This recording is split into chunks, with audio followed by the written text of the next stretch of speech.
a good question. The holidays mean to me family and friends. For many years, I've kind of taken the lead in hosting the holidays, and so I love cooking turkey. I know that's the American part, but I'll do mostly the American dishes, but I also have done the Ethiopian dishes, traditional dishes passed down from my grandmother, recipes.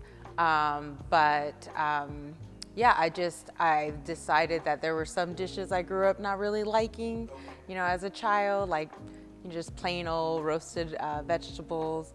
And so I got on this mission about 10 years ago to discover how I could make yams and other things more exciting. And so that's when I discovered a from scratch maple supreme pumpkin pie recipe and sweet potato casseroles, mashed potatoes, all the fixings, of course, with all the worst fats are the best ways to make it. And I've tried everything.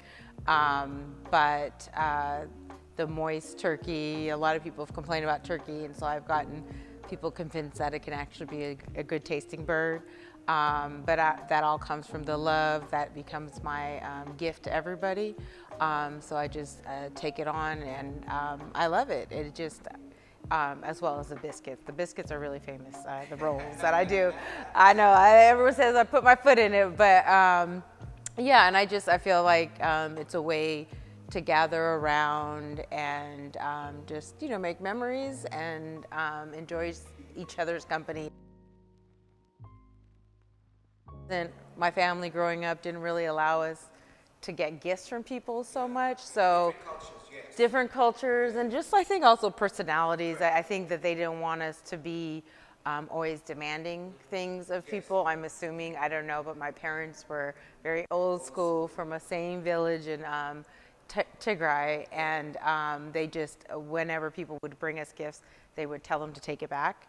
So I didn't really, gifts is not my thing. Yeah, I mean, we did for a period, but it wasn't really, I just wasn't used to it. I can say culturally, I didn't get used to it. So to me, the food and the family, and we would always be surrounded by, anyone who was like a friend of my sister's or I could come.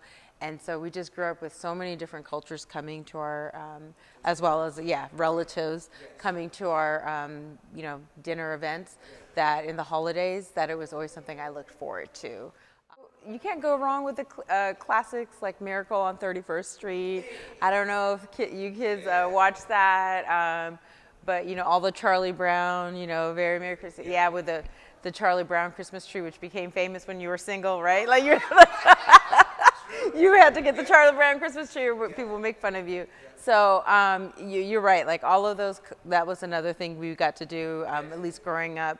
My mom really did allow us to be kids, and so we would watch videos of all those famous classics and the new ones that came along. But I think, to me, the one that speaks to at least the spirit of Christmas is kind of the Scrooge, Scrooge the Grinch. Yeah. Home Alone. Yeah, Home Alone was another one. But just the idea that you can change at any point. Yeah, and when sometimes we're enlightened, often by people around us, right? Maybe says something in a different way. This is what I take from it as a leader today, at least, is that when someone can maybe say something to you in a different way, or you never know who it's going to be, but that you have the courage, you have the ability to change how you handle things.